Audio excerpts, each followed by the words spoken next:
એક નિર્ભયા છે કે જે વડોદરાની હોસ્પિટલમાં જીવન મરણ વચ્ચે સંઘર્ષ કરી રહી છે. એક ગુજરાત રાજ્યની પોલીસ છે કે જે સૌથી પહેલાં લુખ્ખાઓ એને ભગાડે છે ને પછી એ ટાંટિયા તોડીને રીલ બનાવીને આનંદ માણી રહી છે.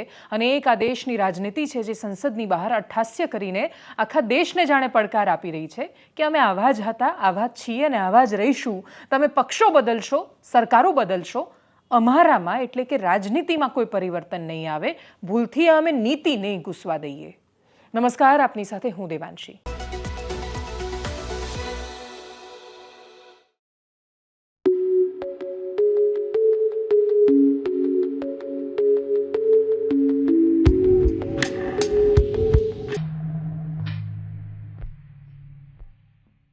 સૌથી શરૂઆતમાં ગુજરાત રાજ્યની બહાદુર પોલીસ વિશે વાત કરવી છે અને આ બહાદુર શબ્દમાં તમારે વ્યાજ સ્તુતિ અલંકારને સાંભળવાનો છે, સમજવાનો છે. કેમ કે મારે કહેવું છે, વાહ રે ગુજરાત પોલીસ, શું તમારી બહાદુરી.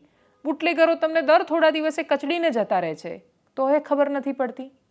ગુજરાત રાજ્યની પોલીસ કે જે એની શૌર્ય અને એની તાકાત માટે જાણીતી રહેવી જોઈએ, એ રાજ્યની પોલીસ કે જેને પોતાની ખાખી પર ગુમાન હોવું જોઈએ, પણ એને એની ખાખીની ચરબી હોય છે સામાન્ય માણસો પર. પણ બુટલેગર જો એની ગાડીને ઠોકીને જાય, રસ્તા પર કચડીને જાય, પોલીસની ગાડીને મારીને જાય અને એનો વિડીયો સોશિયલ મીડિયા પર વાયરલ થાય, મીડિયા બૂમો પાડે કે રાજ્યની પોલીસનું નાક કપાઈ રહ્યું છે, તો એ કદાચ એમાં એ પોલીસને માર્યું હોય, ગાડી તોડી હોય, તો એ આરોપીને પકડીને પોલીસ વરઘોડો કાઢશે, એને મારશે, એના જીવનમાં આતંક મચાવીને અમે વિલન બન્યા અને પોલીસવાલા ગુંડા એમ કરીને રીલો બનાવીને ખુશ થશે. પણ આ રાજ્યની કાયદો વ્યવસ્થા અને સુરક્ષાની એમને બિલકુલ પડી નથી. અમદાવાદના રખિયાલના દ્રશ્યો છે. ફઝલ નામનો લુખ્ખો છે અને એના બાકીના બધા લોકો સાથીઓ એ બધા બેફામ બન્યા. લુખ્ખો શબ્દ હું સામાન્ય રીતે વાપરતી નથી કેમ કે મને એવું લાગે છે કે ભાષાનો વિવેક ન ચૂકાવવો જોઈએ, પણ આજે ચૂકવો છે. એટલે ચૂકવો છે કેમ કે આમાં મારે સમજવું છે કે એક્ઝેક્ટલી લુખ્ખું કોણ છે જે ગુંડાગર્દી કરે છે અને આ ગુંડાઓ આટલા બધા બેફામ કેમ બન્યા છે. એ ફઝલ પોલીસની ગાડીઓ તોડે છે, અમદાવાદના પૂર્વ વિસ્તારમાં પોલીસને મારીને ભગાડે છે અને પોલીસને મારવા સામે થાય છે. પોલીસ લિટરલી ઊભી પૂંછડીએ ભાગે છે અને એના પછી બધા જ એક સાથે જઈને ફઝલ સોશિયલ મીડિયા પર વિડીયો બનાવે છે, પોલીસને મા બેનની ગાળો આપે છે અને પછી પોલીસને થાય છે કે ના સાહેબ આટલું બધું તો ન ચાલે. એટલે પછી પોલીસ ફરી એકવાર એનું એ જ કરે છે, જઈને ફઝલને પકડે છે. બાકીના આરોપી ભાગી ગયા છે, આની અટકાયત થઈ જાય છે અને પછી એને લઈને રીલ બનાવે છે, વિડીયો બનાવે છે. એ પેલો લંગડાતો ચાલતો હોય. પોલીસ તમારા કોન્ટેન્ટમાં હવે મોનોટોની આવી ગઈ છે. એકની એક પ્રકારની વાતો થઈ રહી છે. ઓડિયન્સ બોર થઈ જશે થોડા ટાઈમમાં કેમ કે તમે છેલ્લે આ દર્શકો માટે કરી રહ્યા છો. તમે આ રાજ્યની શાંતિ અને સુરક્ષા માટે કરતા હોવ તો પછી આજે એક ગુજરાત રાજ્યની એક ન્યૂઝ ચેનલ ગુજરાત ફર્સ્ટ એનું નામ, એમણે એક ઓપરેશન અસુર ચલાવ્યું ને એની અંદર આમ જોવા જઈએ તો એમાં કોઈ સ્ટિંગ ઓપરેશન નથી. ઇન્સ્ટાગ્રામ પર એક્ટિવ અમુક અકાઉન્ટ છે, રાજસ્થાન ટુ ગુજરાત એવી રીતે અલગ અલગ એમના ઇન્સ્ટાગ્રામ પર અકાઉન્ટ બનેલા છે.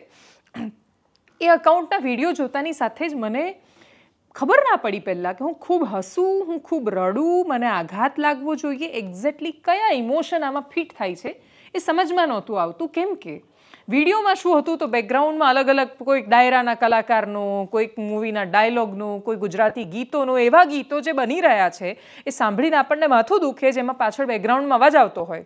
કોઈ ડાયરાના કલાકાર બોલતા હોય કે આપણે આમ જ રહેવાના અને આપણે તો આમ જ રહેવાનું છે, પોલીસને જે કરવું હોય એ કરે. ડાયરામાં ભાઈ જેલમાંથી ડાયરો જોઈ રહ્યો છે એવું તો બોલાઈ રહ્યું છે. ડાયરા એક સમયે સૌરાષ્ટ્રની સંસ્કૃતિનું પ્રતીક મનાતા, ગીતો એ સાહિત્યનું અભિન્ન અંગ ગણાતા. થઈ શું રહ્યું છે એના નામ પર તમાશા અને એનું પ્રતિબિંબ ક્યાં ઝલકાઈ રહ્યું છે તો બુટલેગરો એને પોતાના અવાજમાં પાછળ વાપરે છે અને પાછળથી અવાજ આવતો હોય કે ગાડી પકડાઈ જશે તો જાળીવાળી બોલેરોમાં જઈશું, પણ જો માલ નીકળી ગયો તો 2 નંબરનો ધંધો કરીને સ્કોર્પિયો છોડાવી દઈશું પહેલા માલમાં. ગુજરાત રાજ્યના યુવાનો માટે આ શીખ અને પ્રેરણા આપી રહ્યા છે આ લોકો. એ બુટલેગર ગાડીમાં દારૂ લોડ કરે છે, એના પછી એ બોર્ડર ક્રોસ કરાવે છે, એ પોલીસવાળાને મળે છે. એક વિડીયોમાં પોલીસવાળા એના માટે રસ્તો ખાલી કરાવી રહ્યા છે. એના નીચે એણે કેપ્શન લખ્યું છે, પૈસા ફેંકો તમાશા દેખો. ઓર્ગેનાઇઝડ ક્રાઇમની જેમ સતત આ થઈ રહ્યું છે. લાખો માણસો આ વિડીયોને જોઈ રહ્યા છે અને ગુજરાત રાજ્યની પોલીસ એવું કહીને એ વાતથી ન હાથ ઉઠાવી શકે કે આ તો ખાલી કોઈએ એમને વિડીયો બનાવેલા છે. એક પોલીસના કર્મચારી કહેતા હતા કે આ તો રાજસ્થાનમાં જ બનાવેલા વિડીયો છે. સવાલ પેદા નથી થતો કેમ કે એક વિડીયોમાં 12 AMTS દેખાઈ રહી છે, એકમાં અમદાવાદની રિક્ષા દેખાય છે, એકમાં ગુજરાત રાજ્યની ST દેખાઈ રહી છે, એકમાં ગુજરાત રાજ્યની પોલીસ ને પોલીસવાળાનું નામ દેખાઈ રહ્યું છે, પોલીસની ગાડી દેખાઈ રહી છે. અને આવું બેરોકટોક બેફામ ચાલે છે. રાજસ્થાનની પોલીસ પણ એમને સેલ્યુટ મારે છે, ગુજરાતની પોલીસ પણ આ જ કરે છે. અને જે ગુજરાત રાજ્યની પોલીસ જે ખાખી એક દિવસ પ્રતિબદ્ધતાથી એવું નક્કી કરે છે કે હું આને પસાર નહીં થવા દઉં, એની સાથે આ લોકો શું કરે છે? આ રાજ્યના કોન્સ્ટેબલ, PI, PSI એમના લોહીથી લથપથ થયેલી છે આ રાજ્યની ધરતી. એ લોકો જ્યારે રોકવા જાય છે બુટલેગરને, બેફામ બનેલા ટ્રકવાળાને, ડમ્પરવાળાને, કરે શું છે પોલીસવાળા સાથે? એના પર ગાડી ચડાવી દે છે, ડમ્પર ચડાવી દે છે, એમની બોલેરો ચડાવી દે છે, સ્કોર્પિયો ચડાવી દે છે. એ વિડીયો મૂકે છે સોશિયલ મીડિયામાં 200ની સ્પીડ પર ડ્રાઈવ કરીને બોર્ડર ક્રોસ કરતો. આ સ્પીડની વચ્ચે જો ગુજરાત રાજ્યના કોઈ પણ પોલીસના કર્મચારી કંઈ કરવા જશે તો શું કરવાનું? એટલી હદ સુધી આ ભ્રષ્ટાચાર વ્યાપેલો છે કે એમાં પોલીસને એક કલ્પનામાં પણ ચિંતા નથી થઈ રહી કે ભોગ પોલીસના એ કર્મચારીઓ બની રહ્યા છે જે કામ કરવા માંગે છે. અધિકારીઓ અને નેતાઓની હપ્તાખોરીનો ભોગ એ આ રાજ્યની પોલીસ બની રહી છે જે પ્રામાણિક છે અને જે બુટલેગરને ચાલવા નથી દેતી, જે સંવિધાનને નિયમ પ્રમાણે કામ કરવા માંગે છે. એ રાજ્યની પોલીસનો શું વાંક છે? એ PI પઠાણથી માંડીને આણંદમાં થયેલા અકસ્માતથી માંડીને અમદાવાદના રિંગ રોડ પર થયેલા અકસ્માતથી માંડીને કણભા ગામ પાસે થયેલા અકસ્માતથી લઈને મહીસાગરમાં બનેલી ઘટનાથી લઈને અરવલ્લીમાં બનેલી ઘટનાથી લઈને બનાસકાંઠામાં પોલીસ જ્યારે રેડ કરવા જતી હતી ત્યારે થયેલી ઘટનામાં પોલીસનો શું વાંક છે કે જે બુટલેગરને પકડવા જાય છે? એક બાજુ સ્ટેટ મોનિટરિંગ સેલ છે, આ બધા કામ કરે ને જો જિલ્લાની પોલીસ આ રીતે તોડ કરે તો કેવી રીતે એક હાથે તાળી નથી વાગવાની? એ બુટલેગર આટલી હિંમત માત્ર ને માત્ર ત્યારે કરી શકે છે જ્યારે એ એવું માને કે હું પૈસાથી બધાને ખરીદી લઈશ ને ખરીદી નહીં શકું તો એમને કચડી નાખીશ કેમ કે મારી પાસે એ તાકાત છે. એની પાસે આ તાકાત આ રાજ્યની રાજનીતિ અને અધિકારીઓ સિવાય પહોંચી જ નથી. જો અધિકારીઓ સુધી, બોર્ડરના જિલ્લાના અધિકારીઓ, પોલીસ અધિકારીઓ સુધી દારૂના હપ્તા ન પહોંચ્યા હોય તો એક પણ ગાડી પસાર ન થાય. જો રાજનેતાઓ સાથે પૈસા એમની પાસે ન પહોંચ્યા હોય તો એ અધિકારીનું એ જિલ્લામાં પોસ્ટિંગ જ ન હોય. જો તમે કોઈ અધિકારીને એક જગ્યાની બદલી કે ત્યાં પોસ્ટિંગ માટે એમની પાસેથી રૂપિયા લઈ રહ્યા છો તો તમારી પાસે અધિકાર જ નથી એને પૂછવાનો કે PI કેટલા રૂપિયા બનાવે છે, PSI કેટલા બનાવે છે કે IPS કેટલા બનાવે છે. સુધારની શરૂઆત નીચેથી નહીં થાય. તમે સુધારમાં કોન્સ્ટેબલો પર જ કાર્યવાહી કરીને ખુશ નહીં થઈ શકો. તમારી ACBની બધી જ તાકાત એ કોન્સ્ટેબલ કે પછી આણે 10,000ની લાંચ લીધી કે આણે 500 રૂપિયાની લાંચ લીધી એના પર જ સીમિત રહેશે તો કોઈ દિવસ કોઈ કલ્યાણ નથી થવાનું. એટલે ખુશ થઈ શકો કે તમારું બ્રાન્ડિંગ સરસ થઈ રહ્યું છે, કે ગુજરાત ACB સરસ કામ કરે છે, તમારું બ્રાન્ડિંગ સરસ થાય છે, કે SMC સરસ કામ કરે છે. ગ્રાઉન્ડ પર ફરક શું પડી રહ્યો છે? કશો જ નહીં. દર થોડા દિવસે પોલીસને માર પડી રહ્યો છે અને આમને આમ ચાલશે ને આ પ્રકારના દ્રશ્યો આવશે તો સામાન્ય માણસ પોલીસને મારશે. પોલીસની એ મર્યાદા છે એ જળવાવી જોઈએ, એની ખાખીનું ગુમાન જળવાવવું જોઈએ. કાં તો ચરબી છે અને કાં તો સાવ ખરાબ હાલત છે. આ બંનેની વચ્ચેની પણ એક અવસ્થા છે જેને આપણે ગુમાન કહીએ છીએ, રાષ્ટ્રનું ગૌરવ કહીએ છીએ, ખાખીનું સ્વાભિમાન કહીએ છીએ, એ નથી જળવાતું. પોલીસે ગુંડા બનવાની જરૂર નથી, પોલીસે પોલીસ જ બનવાની જરૂર છે. પોલીસને ગુંડાગર્દી એટલે કરવી પડે છે કેમ કે પોલીસિંગ નથી કરી શકતી. એટલે તમે આ રખિયાલના જે ગુંડો છે ફઝલ, એને પેલો મારતો ને લંગડાતો વિડીયો કે પછી જેટલા આરોપીઓ છે એનું સરઘસ ને પછી આરોપીઓમાં તમારી રાજનીતિમાં સેટ થાય તો એના ઘર પર ચલાવેલું બુલડોઝર, એટલે બહુ મોટો કાંડ કરે ત્યારે તમને ખબર પડે કે અચ્છા તો આનું તો ઘર ગેરકાયદેસર હતું, ફાર્મ હાઉસ ગેરકાયદેસર છે, તોડી નાખો. અત્યાર સુધી શું કરતા હતા? રાહ જોઈ રહ્યા હતા કે બહુ મોટી ઘટનામાં એનું નામ આવે ને અમારા પોલિટિક્સને સેટ થાય અને ગૃહમંત્રી ટ્વીટ કરી શકે, એના માટે આપણે રાહ જોઈશું? શું એની રાહ જોવાય છે કે ગૃહમંત્રીનું પોલિટિક્સ સેટ થવું જોઈએ તો જ આપણે કાર્યવાહી કરીશું? જો આ રીતે આપણે કાર્યવાહીઓ કરતા થઈશું તો આ રાજ્યને આપણે ક્યારે ઉન્નત બનાવી શકીશું? એ વાતનો જવાબ નથી. એટલે રાજ્યના ગૃહ વિભાગે જવાબ આપવો પડશે કે પોતાની જાતે જ પોતાનો ફજેતો કરીને પછી પોતાની સુરક્ષાની વાતો કરવા માટે તમારે રીલ બનાવવી પડે અને તમે પોલીસમાંથી કોન્ટેન્ટ ક્રિએટર બનતા જાઓ તો પછી એ વિચાર કરવાનો સમય આવી ગયો છે કે પોલીસે વિલન બનવાની જરૂર નથી, પોલીસે પોલીસ બનવાની જરૂર છે.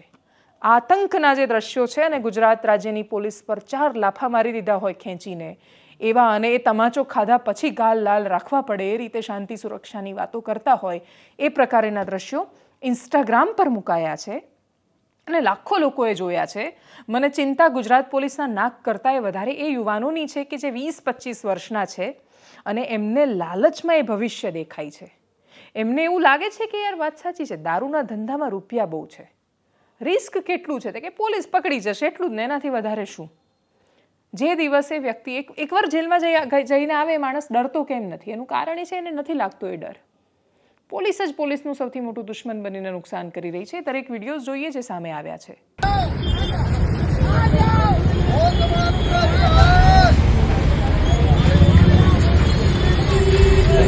हाँ बिफोर आफ्टर वाली करवा दूंगा वहाँ जी.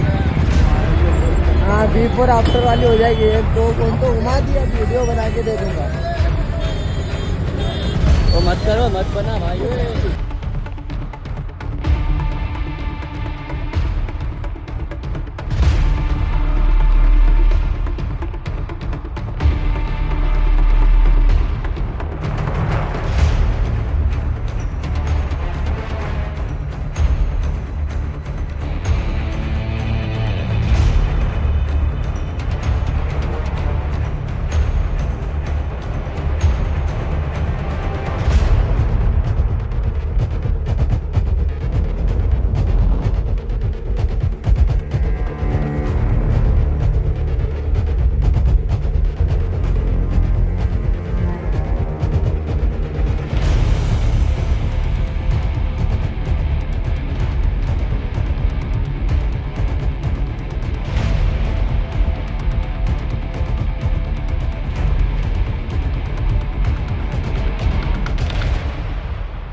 આવી જ એક ઘટના રાજકોટમાંથી સામે આવી. રાજકોટથી એક ભાઈનો મને ફોન આવ્યો. એમણે કહ્યું કે મારા ભાઈ પોલીસ કોન્સ્ટેબલ હતા અને પોલીસ કોન્સ્ટેબલને મારી નાખ્યો હતો. પોલીસ કોન્સ્ટેબલને મારી નાખ્યો તો પછી એમને શું સમસ્યા છે જે તે સમયે? શું પોલીસ સહયોગ નથી આપી રહી? એ મનમાં પહેલો પ્રશ્ન છે. એ પોલીસમેનનું નામ ભરતભાઈ ગઢવી હતું. ભરતભાઈ ગઢવીને રાજા નામના માણસે મારી નાખ્યા હતા અને મારી નાખ્યા પછી એ વ્યક્તિ, તમે વિચારો કે એ વ્યક્તિ એક પોલીસની હત્યા કરી નાખે છે, પોલીસ કોન્સ્ટેબલની. ખૂબ એ સમયનો ચકચારી કેસ બને છે. એ પોલીસ કોન્સ્ટેબલનું નામ ભરતભાઈ ગઢવી હોય છે. એ ઘટનાને જોનાર તાજના સાક્ષી હોય છે જિગ્નેશભાઈ, અને એ જિગ્નેશભાઈ સાક્ષી હોય છે. બહાર આવે છે અને પછી એ જબરદસ્ત કચકાવે છે. એના પછી મર્ડરના ગુનામાં અમદાવાદની મધ્યસ્થ જેલમાંથી એ વચગાળાના જામીન પર છૂટે છે. રાજપાલ ઉર્ફે રાજો સુધીરસિંહ જાડેજા એનું નામ છે. એ નાસ્તો ફરતો હતો, એ કાચા કામનો કેદી, અને પોલીસે જે તે સમયે ઝડપ્યો હતો. અને હવે એના પર ફરીથી FIR થઈ. એના ગુના શું છે? તો કે એણે જેટલા સાક્ષીઓ હતા એ બધાના મર્ડરની કોશિશ કરી, એમને મારી નાખવાનો પ્રયત્ન કર્યો. પોલીસ પાસે જઈએ છીએ તો પોલીસે પહેલી વાર જ્યારે એક જે વિક્ટિમ હતા એ ગયા પોલીસ પાસે, પીડિત, ત્યારે પોલીસે કહ્યું ઠીક છે, આવું બધું ચાલ્યા કરે. પોલીસના જ એક કર્મચારીને મારીને એક વ્યક્તિ બહાર આવ્યો છે, એને મારી નાખ્યા છે. એ વ્યક્તિ જેલમાં છે, પાછો આવે છે તો પોલીસને એને ડર નથી લાગતો પોલીસનો. ઉપરથી એ કેસમાં એ પ્રકારના ગુના કરી રહ્યો છે ને એ વ્યક્તિને કોઈ જ સહાય નથી મળતી. એટલે છેલ્લે એમના ભાઈ ફોન કરીને મીડિયાને કહે છે કે તમે આના વિશે કંઈક વાત કરો. આ હાલત છે ગુજરાત પોલીસની અને આ સ્તર છે. એવું કહેવાય કે છેલ્લે કોઈ પણ ખરાબમાં ખરાબ વ્યક્તિ પણ કેમ ન હોય, પોતાના સમુદાયનો રહે છે. એટલે પોલીસની તો ચિંતા કરવી પડે ને. તમે સામાન્ય માણસની ચિંતા કે દરકાર ન કરો, સમજ્યા. પણ એવા વ્યક્તિઓ કે જેમને આ બુટલેગરો, આ ગુંડાઓ મારી રહ્યા છે, તમે માત્ર એ ડરમાં કે તમારા નેતા અને અધિકારીઓ નારાજ થઈ જશે જો એ બુટલેગરને પકડીશું, એના ચક્કરમાં તમારા ભાઈ બહેનોને મારવા દેશો. એવા કેટલા પોલીસના કર્મચારીઓ છે જેમણે ઓન ડ્યુટી પોતાનો જીવ ગુમાવ્યો છે, ઓફ ડ્યુટી કામના કારણે જીવ ગુમાવ્યો છે. પોલીસની નોકરીમાં જો પોલીસને સુરક્ષા મહેસૂસ નહીં થાય અને એક પોલીસ કર્મચારીના મર્યા પછી એમના ભાઈએ મીડિયા પાસે જવું પડશે, તો એનાથી ખરાબ શું હાલત છે? પણ એનાથી એ ખરાબ હાલત છે, અને એ દેશની રાજનીતિમાં છે. એ આ રાજ્યની કાયદો અને વ્યવસ્થાની પરિસ્થિતિમાં છે. ભરૂચના ઝઘડિયાની એ છોકરી, મૂળ ઝારખંડની, બીજા ધોરણમાં ભણતી છોકરી, હોસ્પિટલમાં જીવન મરણ વચ્ચે ઝોલા ખાઈ રહી છે. એનું ઓપરેશન કર્યું હતું એમાં એક ટાંકા લીક થયા અને ઇન્ફેક્શન થયું, ફરીથી ઓપરેશન કરવું પડ્યું છે. 10 ડૉક્ટરની ટીમ ખડે પગે હાજર હોવા છતાં એ દીકરીને બચાવી શકીશું કે કેમ એનું અત્યારે પણ પ્રશ્ન છે. એને બચાવવાના ખૂબ પ્રયત્નો ચાલી રહ્યા છે. તો એ વાતની ગેરંટી નથી કે શું થશે. જે નિર્ભયા સાથે 2012માં થયું, 2024માં એમાં કોઈ જ પરિવર્તન નથી આવ્યું. ઉપરથી પરિસ્થિતિ ખરાબ થઈ છે કે આ બીજા ધોરણમાં ભણતી બાળકી છે નાની. રાજનીતિની નગ્નતા તમારે સમજવી હોય, નગ્નતા શબ્દ બોલવામાં થોડો ઓછો ખરાબ લાગે એટલે નગ્નતા બોલી રહી છું, મનમાં બીજો શબ્દ ચાલી રહ્યો છે. તો જો તમારે એની નગ્નતા સમજવી હોય તો તમારે ઝારખંડના મંત્રીને અને ગુજરાત રાજ્યના આરોગ્ય મંત્રી બંનેને સાંભળવા પડે. ઝારખંડના મંત્રી આવીને શું કહેશે ખબર? એમણે આવીને કહ્યું કે મેડિકલ સુવિધા માટે અમે લઈ જઈશું એમને. ખેર, એ આખી એક અલગ વિષય છે, પણ એના પછી એમણે એવું કહ્યું કે અમારે ત્યાંથી આવતા શ્રમિકોને મજૂરોની સાથે આ થાય છે, કોવિડમાં થયું હતું વગેરે વગેરે. ઝારખંડના મંત્રી ભૂલી ગયા કે જે વ્યક્તિ, જે પાસવાન જેના પર આરોપ લાગ્યો છે એ ઝારખંડનો જ છે. એ તમને યાદ ન આવ્યું કેમ કે મેચ નહોતું થતું. સિલેક્ટિવ પોલિટિક્સ છે ને. આનાથી ખરાબ શું હોઈ શકે? પણ આનાથી એ ખરાબ એ છે કે એ છોકરી છે, એ છોકરીની કોઈ જ કાસ્ટ કે ધર્મ કે કોઈ જ એવું પોલિટિક્સ નથી કે જે એક પણ પક્ષને મેચ થાય. કેમ કે એમણે કોઈએ ઝારખંડના લોકોનો કે પછી એ પરપ્રાંતીય એવા માણસો કે જે અહીંયા કામ કરી રહ્યા છે પણ એમનો વોટ અહીંયા નથી, એટલે કોઈના વોટ નથી લેવાના. અને વોટ નથી લેવાના એટલે એક પણ નેતા છે પોતાની પોલિટિકલ મુલાકાત કરવા માટે નથી ગયા. નેતાઓ સંવેદના સાથે મુલાકાત કરવા જાય તો એને રાજનૈતિક મુલાકાત શું કામ કહેવામાં આવે છે? એનો જવાબ આ છે. આ છોકરીના વોટ નથી લેવાના એટલે જવાબ નથી. રિકન્સ્ટ્રક્શન થયું ઘટના પર, જમીન પરથી લોહીના ડાઘા નથી ગયા. એક જગ્યા જોઈને કંપારી છૂટી જાય એવી પરિસ્થિતિ છે. ભરૂચના એક પત્રકાર ખૂબ વિસ્તારથી મેસેજ લખીને ચિંતા વ્યક્ત કરી રહ્યા છે કે આના પહેલાંય આવી ઘટના બની હતી. કાયદો અને વ્યવસ્થાની પરિસ્થિતિ દિવસે ને દિવસે કણસી રહી છે. ભરૂચની પોલીસ શેમાં વ્યસ્ત છે તો કે કામ કરો, ધારાસભ્ય પર FIR ઠોકી નાખો, આપણે રહેવા જ ના જોઈએ. કેમને ડેડિયાપાડામાં ચાલી જાય? સાંસદ છે એની સામે આ કરો, આ બોલે આની સામે કેસ કરી નાખો. પોલીસ પોલિટિક્સ કરવા માંડી છે. પોલીસ કાં તો ગુંડો બને છે કાં તો પોલિટિક્સ કરે છે. પોલીસ નથી રહી. આનાથી ખરાબ દુર્ભાગ્ય શું હોઈ શકે? રિકન્સ્ટ્રક્શન દરમિયાન પોલીસે શું પ્રતિક્રિયા આપી સાંભળીએ. ઝઘડિયા GIDC ખાતે જે દુષ્કર્મ, જે જગનની દુષ્કર્મની ઘટના બનેલી હતી તેનું આરોપીની જે રીતે કૃત્ય કર્યું હતું, જે આખો બનાવ બન્યો હતો તેનો રિકન્સ્ટ્રક્શન પંચનામું કરવામાં આવ્યું. આયોની હાજરીમાં તથા સરકારી પંચોની હાજરીમાં આ રિકન્સ્ટ્રક્શન પંચનામું કરવામાં આવ્યું, જેમાં આરોપીએ કઈ રીતે આખા આ ગુનાનો અંજામ આપ્યો તે બાબતે પોતે સરકારી પંચોની હાજરીમાં અમને માહિતી આપી હતી અને એ અન્વયે તમામ વિગતોને ધ્યાને લઈ અને પંચનામું કરવાની કાર્યવાહી કરવામાં આવી. દરરોજ ન્યાય વ્યવસ્થાની મજાક ઉડી રહી હોય ત્યારે એ સમજવું પડે કે આ ન્યાય વ્યવસ્થાની મજાક પાછળ એનું મૂળ કારણ, એટલે એનું મૂળ ઉપર છે, ઉર્ધ્વ મૂળ. એટલે એ ઉપર જે મૂળ છે એ દેશની સંસદ શું કરી રહી છે, તો એ નગ્નતાની એ પરાકાષ્ઠા પર જઈ ચૂકી છે કે અહીંયાથી કોઈ યુટર્ન છે જ નહીં. તમને ખૂબ નિરાશાવાદી આ વાક્ય લાગી શકે, પણ આ દુર્ભાગ્યપૂર્ણ હકીકત છે કે આપણી રાજનીતિમાં આનાથી સારો સમય એ હવે કલ્પના પણ ન થઈ શકે. કેમ કે આપણી રાજનીતિ એ મુકામ પર પહોંચી છે કે જ્યાં બની શકે એટલા નીચા ઉતરવાની સ્પર્ધા ચાલે. આને સુધારવાની કોઈ કોશિશ નહીં કરે, કેમ કે એમણે સમાજને એ હદે બગાડી દીધો છે.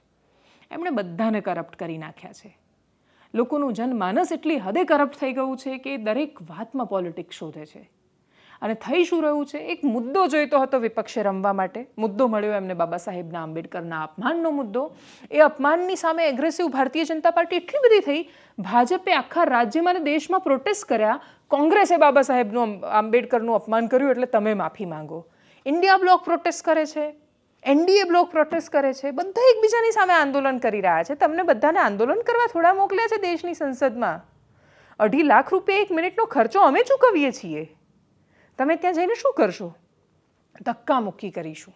રાહુલ ગાંધીનું વર્ઝન એવું છે કે હું હાથ રોકીને આમ ધક્કો મારવા ગયો ને ધક્કામાં એ પડી ગયા હશે, પણ ધક્કાથી કંઈ ન લાગવું જોઈએ એ પ્રકારની એમની પ્રતિક્રિયા છે.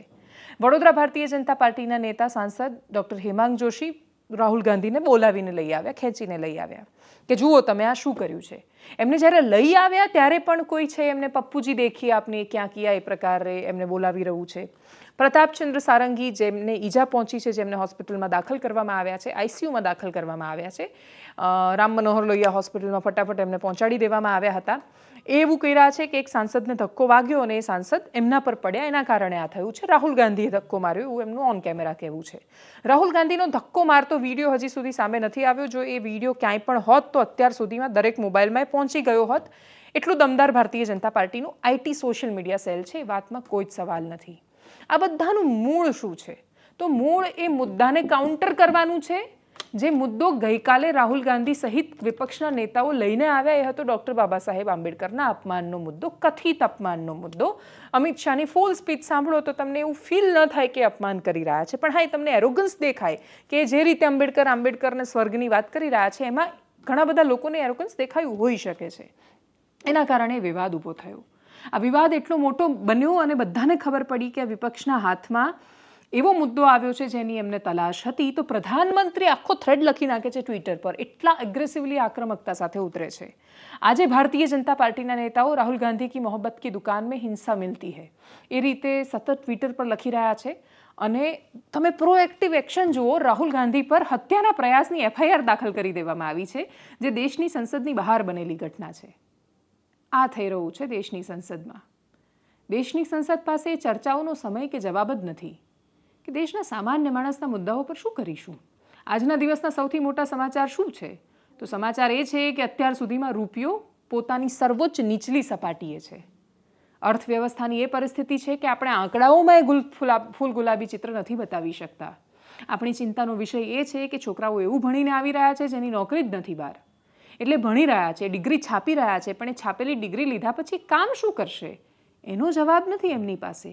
એ જે ભણી રહ્યા છે એનું કામ અવેલેબલ નથી. કામ છે, વર્કફોર્સ છે, એને માણસોની જરૂર નથી. રત્ન કલાકારો સુરતમાં મરી રહ્યા છે. ઇન્ડસ્ટ્રીવાળાને પૂછીએ છીએ ત્યારે બધું જ સરસ છે ને બધું સરસ જ છે ને અમે બધી વ્યવસ્થા કરીએ છીએ જેવી વાતો કરે છે. આંકડાઓમાં જે ચિત્ર ફૂલ ગુલાબી લાગે છે, જમીન પર એ વાસ્તવિકતા નથી દેખાતી. જમીન પર સ્પેન્ડિંગની પેટર્ન બદલાઈ ગઈ છે. દરેક માણસ ખૂબ ખર્ચા કરી રહ્યો છે, પણ એ દેવું પણ એટલું કરી રહ્યો છે. 22 વર્ષનો છોકરો છે, લાખો રૂપિયાનું દેવું કરી નાખે છે. ગમે તેમ કરીને ક્રેડિટ કાર્ડ લઈ લે છે, લોન તરત મળી જાય છે, ભરપાઈ કરવા માટે સીધા બાઉન્સર આવી જાય છે. અનેક કેનાલોમાં લાશ મળી રહી છે દેવાના કારણે મરતા છોકરાઓની. 25 વર્ષના છોકરાઓ ઘરેથી ભાગી જાય છે. 20 વર્ષનો છોકરો 20 લાખનું દેવું કરી નાખે છે સટ્ટો રમવામાં. ઓનલાઈન જુગારને આપણે કોઈ જ પ્રતિબંધ એના પર કરવાનો વિચાર નથી કરી રહ્યા. આ દેશની સંસદ પાસે એ જવાબ જ નથી કે એ કન્ટેન્ટ કે જે સોફ્ટ પોર્નના નામે પીરસાઈ રહ્યું છે, જે પોર્ન કરતાં એ ખતરનાક સાબિત થઈ રહ્યું છે, એની સામે શું નિયંત્રણ લાવીશું. આ દેશની સંસદ પાસે એ જવાબ જ નથી કે સ્કિલ અને ડિગ્રી એ બંનેની વચ્ચે જે ગેપ છે એને કેવી રીતે પૂરો કરીશું. આ દેશની સંસદ પાસે માત્ર જવાબ એ છે આનું અપમાન કર્યું, આ જાતિનું આમ કરી નાખ્યું, આના વોટ આમ કરી નાખીશું, આણે ધક્કો માર્યો, આણે આ કર્યું. કિન્ડર ગાર્ડનના બચ્ચા આમ નથી ઝઘડતા. આ બાળકો નથી. બાળકોની અંદર માસુમિયત ને નાદાની હોય છે. આ લોકો આ દેશની જનતાના માનસ સાથે રમી રહ્યા છે. એ મૂળ મુદ્દાઓથી ભટકાવી રહ્યા છે. વિપક્ષે આજ દિન સુધી દેશના પ્રદૂષણ પર પૂછેલો પ્રશ્ન બતાવો ને એમાં સત્તાએ જ આપેલો જવાબ સંભળાવો. કેમ આટલા જ સમયમાં 19મો દિવસ છે દેશના સંસદના શિયાળુ સત્રનો, કેમ એ કોન્ક્રીટ મુદ્દાઓ પર ચર્ચા, સવાલો કે જવાબો નથી? કેમ એ જવાબ નથી કે અલંગના દરિયામાં ક્યાંથી ડામર આવે છે? કેમ એ જવાબ નથી કે પ્રદૂષણમાં માણસ ઘૂંટાઈને મરી રહ્યો છે? કેમ એ જવાબ નથી કે અકસ્માતો અતિશય વધી રહ્યા છે? નીતિન ગડકરી જ્યારે જવાબ આપે છે વિસ્તારથી, ત્યારે મંત્રી છે ને છતાંય એમાં આલોચનાનો સ્વર છે. આપણે ત્યાંથી બધા માણસો એજ્યુકેશન ટૂર પર જાય છે. તમને ખબર છે નેતાઓ ઓલમોસ્ટ બધા વિદેશમાં ફરીને આવે છે. એ વિદેશમાં ફરીને આવે છે ને કે જે જાપાનમાં આ શીખવા ગયા હતા, કેમ એ જોઈને ન આવ્યા કે ત્યાં સ્કૂલમાં બાળકને શીખવવામાં આવે છે. કપડાની ઘડી કરતાથી માંડીને ટ્રાફિકમાં ઊભા રહેતાથી માંડીને સિગ્નલ ક્રોસ કેવી રીતે કરવાનું નાનપણથી શીખવવામાં આવે છે. એ નાગરિક પેદા કરે છે, ઘેટા પેદા નથી કરતા. તમને ડર છે કે એ નાગરિક પેદા કરશો તમે તો એ તમને પ્રશ્ન કરશે. તમે નાગરિક પેદા કરશો તો તમારી આ બધી વાતો જોઈને તમારા પર ગુસ્સે થશે. એ તમારી હિસ્સો નહીં બની જાય આ પ્રકારની બાલિશ ચર્ચાઓનો. એટલે તમે ઘેટા પેદા કરો છો કે તમારી પાછળ ભીડ બનીને ચાલ્યા કરે. તમને રસ જ નથી આ દેશના નાગરિક બનાવવામાં. તમે એવું ઈચ્છો છો કે ભલે અકસ્માતોમાં મરતો, એ ભલે લાઈનોમાં મરતો, એ ભલે કતારોમાં ભટકતો, એ ભલે ધર્મ જાતિના ઝંડા લઈને દર થોડા દિવસે નીકળી જતો, એ વાતની ચિંતા કર્યા વગર કે એની પાસે નોકરી છે. તમને એમાં રસ નથી, કેમ કે ઘેટું નહીં બને તો તમારી પાછળ કેવી રીતે ચાલશે. ના એ ચિંતા આજ દિન સુધી કોંગ્રેસે કરી છે, ના એ ચર્ચા ભારતીય જનતા પાર્ટી કરી રહી છે. અને આપણે ઘેટા અને જય હોના નારા રાહુલ ગાંધી જિંદાબાદ ને નરેન્દ્ર મોદી જિંદાબાદ એ બે સિવાય પણ આ દેશની રાજનીતિમાં ખૂબ મહત્વના મુદ્દાઓ છે. અપેક્ષા દેશના સામાન્ય નાગરિકને એ છે કે તમે એ વિષય પર વાત કરો ને, તમે જવાબ આપો અમને પ્રદૂષણની સમસ્યાનો ઉકેલ શું છે. તમે અમને જવાબ આપો કે તમે સ્કૂલમાં NEP લાવી દીધી, શું કામ એ શિક્ષા છે એ બાળકના ઘડતરમાં નથી ઉમેરી રહ્યા. તમે અમને જવાબ આપો કે દેશની દીકરીઓ દર થોડા દિવસે પીંખાઈ રહી છે, સોફ્ટ પોર્ન સામે તમે શું કરી રહ્યા છો. કોઈ જવાબ નથી એમની પાસે, તમાશા કરવા સિવાય. કેમ કે આ બધા વિષયો પર વાત કરશે તો વોટ નથી મળવાના. કામ કરવાથી ક્યાં વોટ મળે છે? ના ટોયલેટ્સ બનાવવાથી વોટ મળે છે, ના રસ્તા બનાવવાથી મળે છે, ના પ્રધાનમંત્રી જન આયુષ્માનથી મળે છે, ના મનમોહનસિંહની સરકારના કામોની યાદીથી વોટ મળે છે. મનમોહનસિંહ સરકાર રાજ્યસભામાં, મનમોહનસિંહ પોતાની સરકારમાં પ્રધાનમંત્રી હતા, રાજ્યસભામાંથી જતા હતા. અરુણ જેટલી પણ રાજ્યસભામાંથી જ ગયા છે. બાબા સાહેબ આંબેડકર જેમના નામ પર આટલું બધું પોલિટિક્સ થઈ રહ્યું છે અને પબ્લિક ગાંડી થઈ રહી છે, એમને લોકોએ હરાવી દીધા હતા. આ દેશની આ જ રાજનીતિ છે. હીરો બનો, હીરો બનાવો નેતાઓને, બૂમો પાડો, સરઘસ કાઢો, વિરોધ કરો ને સૂઈ જાઓ. બીજા દિવસે નવો મુદ્દો, નવું શરૂ. આ જ થઈ રહ્યું છે. એન્જોય જે આવ્યું છે દેશની સંસદમાંથી જુઓ.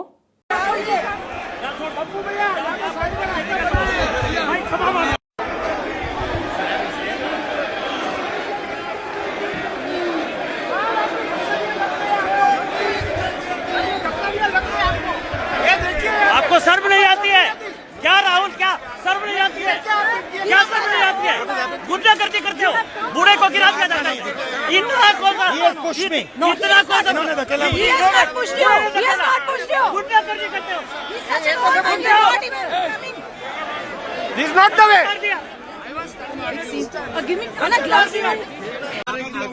नहीं, देखिए मैं पता नहीं आपके, शांत हो जाए, आपके कैमरा में होगा.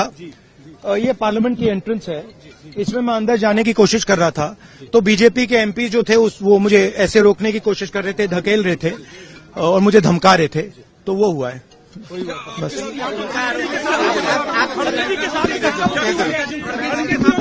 नहीं, देखिए हाँ किया है मगर ठीक है कोई मतलब धक्का मुक्की से हमें कुछ होता नहीं है. मगर ये एंट्रेंस है पार्लियामेंट हाउस की और हमारा अधिकार है अंदर जाने का, और बीजेपी के जो मेंबर्स हैं वो हमें अंदर जाने से रोक रहे थे. सेंट्रल इशू है जो आप लोग मांग कर रहे हैं अमित शाह के रेजिग्नेशन. नहीं, सेंट्रल इशू है कि ये कॉन्स्टिट्यूशन पर आक्रमण कर रहे हैं और जो अंबेडकर जी की मेमोरी है उसका अपमान कर रहे हैं. बीजेपी सर आप लोग એનાલિસિસમાં અત્યારે બસ આટલું જ. જો આપ અમને યુટ્યુબ પર જોઈ રહ્યા છો તો સબસ્ક્રાઇબ કરો, ફેસબુક પર જોઈ રહ્યા છો તો ફોલો કરો, અમારા વિડીયોને શેર કરો. અને સૌથી મહત્વની વાત, આ દેશના રાજનેતા એટલે એવા છે કેમ કે આપણે એવા છીએ. યથા પ્રજા તથા રાજા. આપણે એમને પૂછતા જ નથી અને આપણે પૂછવા માટે લાયક રહ્યા જ નથી. એમણે આપણને એટલી હદ સુધી કરપ્ટ કરી નાખ્યા છે કે આપણને આ બધા જ મુદ્દાઓ, આ જ દેશના સૌથી મહત્વના અને સર્વાધિક મહત્વના મુદ્દાઓ લાગે છે. આપણને પોલિસીઝમાં રસ નથી રહ્યો, પોલિસીઝ પર વાત કરતા નેતાઓમાં રસ નથી રહ્યો. આપણને રસ્તા પર થૂંકવામાં મજા આવે છે. જ્યાં સુધી આપણે રસ્તા પર થૂંકીએ છીએ, જ્યાં સુધી આપણે ટ્રાફિકના નિયમોનું વાયોલેશન કરીએ છીએ, જ્યાં સુધી આપણે ઘેટાની જેમ કામ કરીએ છીએ, ત્યાં સુધી આપણી સાથે આ જ થતું રહેવાનું છે. અપેક્ષા રાખું છું, જે દરેક શોના અંતે છેલ્લે કહું છું, જે સૌથી મહત્વની વાત હું શોની સમજું છું અને એ છે રસ્તા પર કચરો ન ફેંકો. નમસ્કાર.